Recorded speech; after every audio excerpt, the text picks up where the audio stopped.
All right, YouTube, this is Detroit's HPTV. Back at you with another video. We're going to talk about an invasion. An invasion of Somalians, Islamists, Chinese, and other immigrants that come across the border. Now, how many of you guys are out there familiar with the term fifth column? A fifth column is when a group from another nation migrates within the confines of a country. Then when they get in the country and they multiply and have large numbers, they undermine that country and send their resources and strengthen their own country. And what they do is they subvert ideologically the inhabitants of the country that they migrated to. Now, this is not xenophobia. I'm from Detroit. In Detroit, around the 70s, we seen Arab immigrants come to our cities, come into our communities.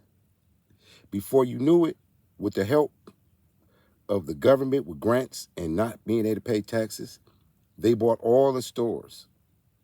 They became the merchants. And it wasn't long after that they became the merchants that they started taking the lives of black people in their stores.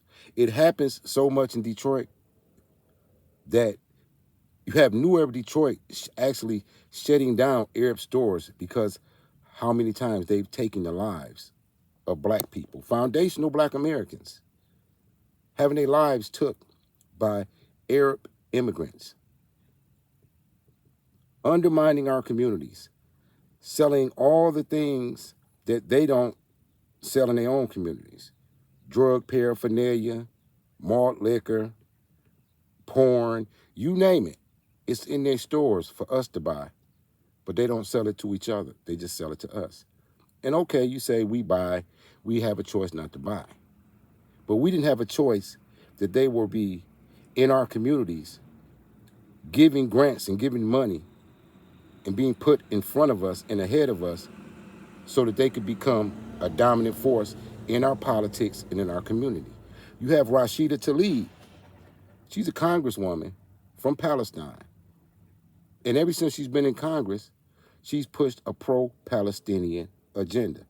Not a foundational black American agenda, not even an American agenda, Palestinian agenda.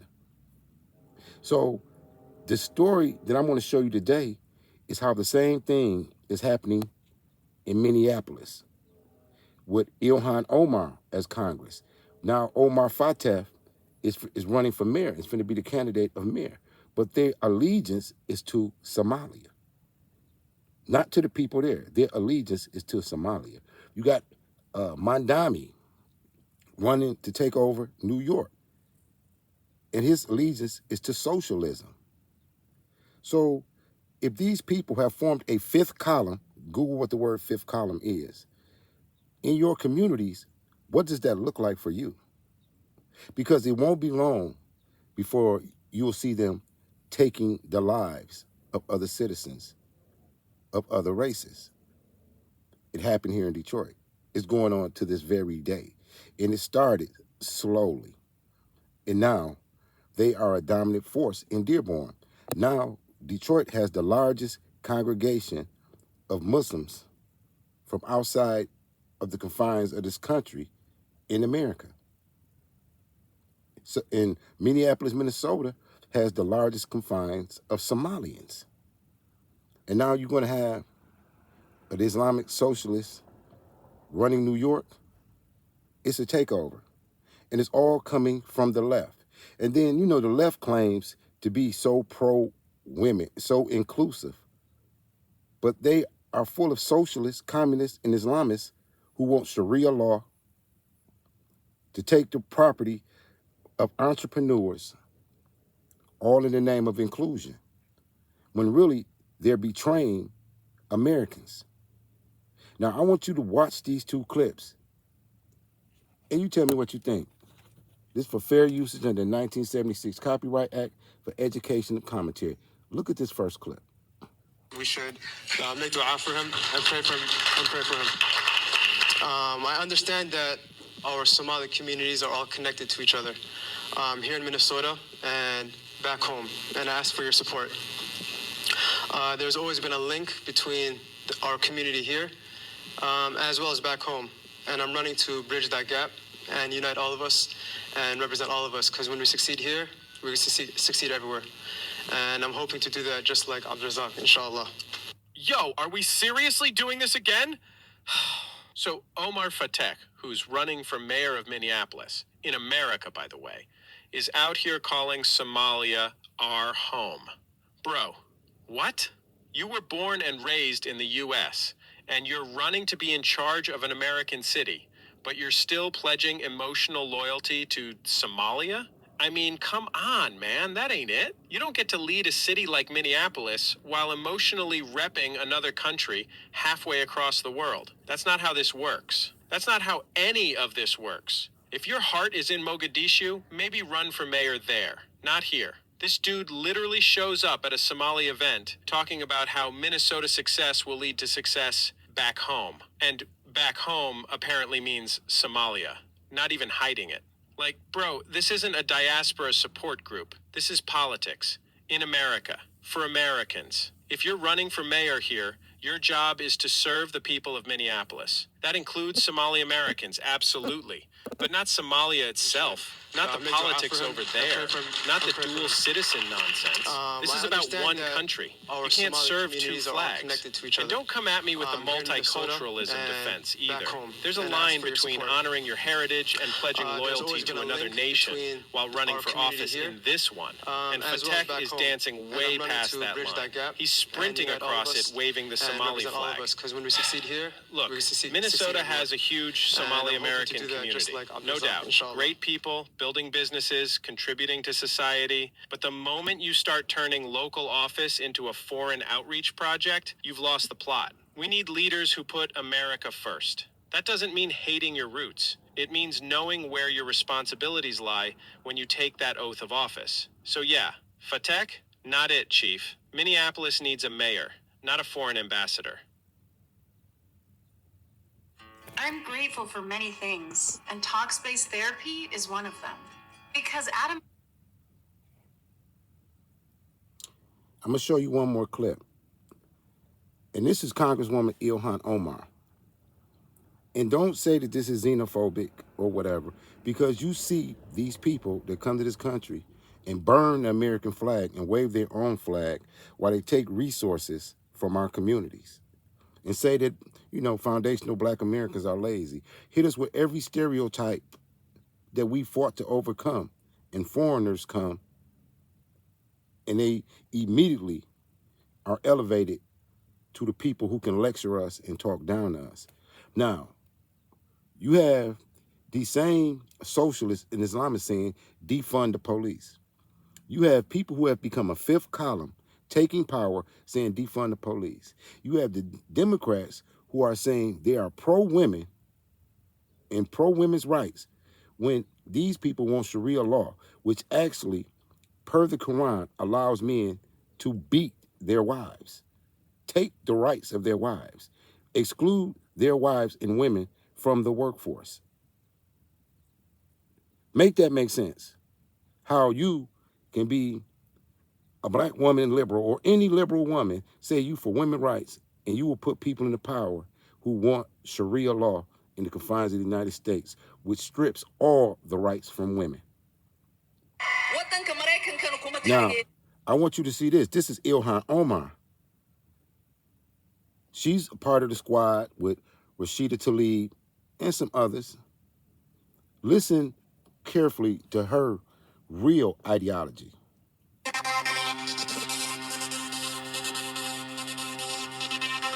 And now for our next news special report. And now we uncover a story that's causing waves across our nation. It's about loyalty, identity, and the very fabric of our American republic. In a stunning turn of events, Representative Ilhan Omar, a Somali refugee turned congresswoman, has openly declared a Somali first allegiance, overlooking her American identity. This explosive revelation came during a speech to the Somali community in Minnesota. In her words, have not just gone viral, they've sparked a national outcry. Is she representing Somalia in the U.S. Congress? This isn't just a story. It's a question of national integrity and the principles that our republic stands for. So what does this mean for our nation's future and unity? Stay with us for a report that's as unsettling as it is crucial. And you don't want to miss my final thought on why this story is a wake-up call for every American. Now, before we dive into this special report, I do want to share something important with you. Just like we're committed to bringing you top-notch, unfiltered news every day, here's something else that deserves your attention. It's about maintaining what's genuine in news and in life. In our quest for truth, much like searching for a miracle pill in anti-aging, we often seek authenticity. Now, I've discovered something remarkable. It's a special type of collagen, not your average shelf product. It excels in solutions. That she sees herself and her fellow Somalis as Somali first and Muslim second, completely sidelining her American identity. This declaration has not only gone viral, but has also ignited a firestorm of controversy, leading to widespread calls for her expulsion from the House of Representatives. Now, we're going to show you the video. It's her speech revealing her alarming perspective. Now, I'm going to caution you here. It is captioned, and she is speaking in her native tongue here. So you got to read the captions to get the gist of it. And so just stick with me. I know you're kidding. When I saw the clip, I'm like, oh man, no one's going to want to watch this. So just bear with me as we play the tape. Pebble poops, stuck poop, loose poop, meet regular poops. Seeds DSO1 is clinical. annaga haddii aan nahay dad Soomaali ah waxaan nahay dad isjecel waa laga yaabaa meelaha qaarkood inaan isku xagxagano laakiin haddii runtii ay imaato waxaan nahay dad isku tashto dad walaalo ah dad dhiig lah dad isku og inay Soomaali yihiin inay Muslim yihiin oo iyagana isku hiiliya dadka walaalahoodna u hiiliya. There it is. Somali first, Muslim second. marka daraad markii aan ayaan dhaxdaas markii aan maqalnay in qaar Soomaali ah ama Soomaali sheegato in Ethiopia ay la galeen ma baqaan af Soomaali wixii lagu dhaho agreement heshiis Maxamuud Nuur hadda aniga Soomaaliga badiyo soo eeb maaha dad badan ay soo wacay. Let me give you some context for her speech. She's in a room full of other Somalians speaking in her tongue. So if you don't know Somali language, you don't know what she's saying. But she's telling the room full of Somalians that she's going to strengthen Somalia from the United States and use the United States to build a stronger Somalia at the expense of her own American constituents. Many Somalians have personally called me to encourage me to speak to the U.S. government. And dowladda Mareykanka inaan la hadashid waaye dowladda Mareykanka maxay ka qabanaysaa jawaabteedu waxay ahayd dowladda Mareykanka waxay ka qabanaysaa wixii annaga aan dhahno dowladda Mareykanka qabo waa kalsoonidaas inaan isku qabno annaga Soomaali haddii aan nahay wadankan annaga ku nool wadankan wadankii aan annaga tax. Brian, roll it back like 2 seconds. I want to read that out loud. We Somalians must have that confidence in ourselves that we call for the shots in the U.S. We call the shots. wadankan wadankii aan annaga tax ka dhiibno waaye waa wadankii gabar idinka dhalatayne ee Congress-ka fadhiso. In the U.S. is a country where one of your daughters, myself, is in Congress to represent your interests. That's what she's saying. Intii aniga aan Congress joogo. As long as I'm in Congress, Somalia will never be in danger. Really? wadanka Soomaaliya biyaheeda dad kaleeta iyo badeeda dad kale ma qaadanayaan wadanka Mareykankana kuma taageerayo dad kaleeta in annaga ayna. Sleep in comfort knowing I am here to protect the interests of Somalia from inside the U.S. system. What? Sleep in comfort. I'm protecting Somalia inside the U.S. system. marka taas ka seexda reer Minnesota gabadhii Congress u dirsateen way idin The woman, myself, you sent to Congress is working day and night to protect your interests. Somali interests. Not American interests, Somali interests. ka war haysaa sidaad idinka u dareemaysiin dantaas ay u dareemeen Wow. madaxweyne xasan shiikhna Together, we will protect the interests of Somalia. So this goes on for another minute and 20 seconds. I will spare you the rest of it.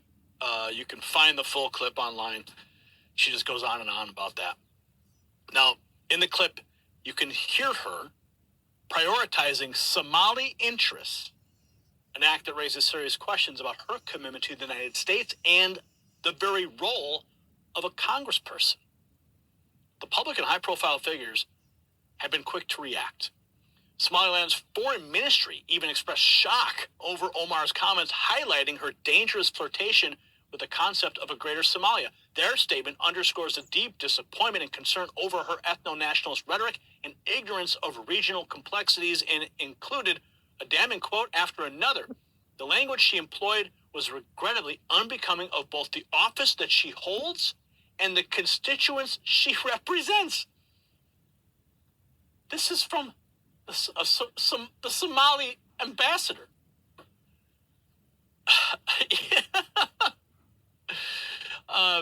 Chaya Raichik didn't mince words, directly accusing Omar of harboring animosity towards America.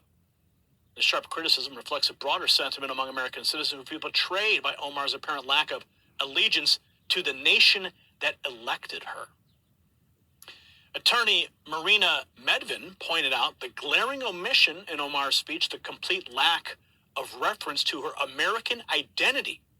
This observation brings to the forefront the unsettling issue of a sitting American congresswoman sittingly prioritizing foreign interests over those of her own. After 30 days, I could not believe my before and after picture. I literally rolled back the hand. Country. Laura Loomer, you know who she is? Well, she questioned the double standards in congressional responses to different controversies, suggesting Omar's actions could be considered, ready for this, treasonous. How is it you guys expelled Santos from Congress, but you won't expel this person from Congress? She just admitted on video to working for another country inside the U.S. system. Now, her comment raises critical questions about the consistency of our legislative body's reactions to such serious allegations. Loomer continued to echo the statements of many on X and across America, demanding that Omar resign or be expelled from Congress. Now, the situation isn't just about Omar's speech, it's about the broader implications for American politics and our society. The controversy surrounding her remarks serves as a potent reminder of the need for elected officials to prioritize the interests of the United States above all else. A nation built on the principles of a republic, the loyalty and dedication of our leaders is to the country and the people, they're paramount. As we reflect on this unfolding story, it becomes increasingly clear the role of leadership in our nation is more critical than ever. With discussions of Trump 2024 coming back, many Americans are looking for a return to a more patriotic and unified approach to governance. So this incident with Omar only intensifies the call for leaders who unequivocally prioritize America's best interests. So, I'm going to stop there because follow what's going on in this country. These people are mad because Donald Trump said, make America great again, put America first, while the Democratic Party is full of socialists, Islamists, and foreigners who have allegiance to other countries, these foreign nationals who put where they from first and their constituents last. And then you see why the Democratic Party is fighting so hard to protect immigrants, illegal immigrants, while they ignore American citizens suffering and pain. And the only time they even introduce something that may benefit on the surface black people is because they're monetizing some type of trauma. They're spreading victimhood throughout their ranks, while at the same time turning over the country to foreign nationals, selling us out for global interests, and undermining our communities and our society. And if you think that it can't happen, most of the stores, I would say 90% of all stores in Detroit are owned by Arabs. 90% of the people who are unalived by store merchants is surrounding Arabs. They tell you things like the Christian right while they undermine your religion. They tell you DEI and inclusiveness when in all actuality, it's a hostile takeover. It's ideologically subversive. And you won't wake up and see it. They're telling you to defund the police and implement Sharia law. What kind of rights do you have as a woman under Sharia law? Who you gonna call when it's legal for your husband to beat your behind? And you pushed out of the workforce because it becomes a government mandate that women are second-class citizens. But they don't tell you that on the left. Their liberalism is destroying your communities. Their welfare state destroyed the nuclear family. But you don't see it because through their socialist ideology and propaganda, they always offering you something for free. Nothing is free. Avoid the free lunch and see the writing on the wall. This country, if Kamala Harris would have won, would have collapsed into chaos under socialism, communism, liberalism, feminism, and every other kind of ism that goes against God, the family, and country. This is Detroit's HPTV coming to you out of Detroit. Like, share, and subscribe. Support the channel. Keep your head on a swivel. And as always, salute to all patriots. Peace.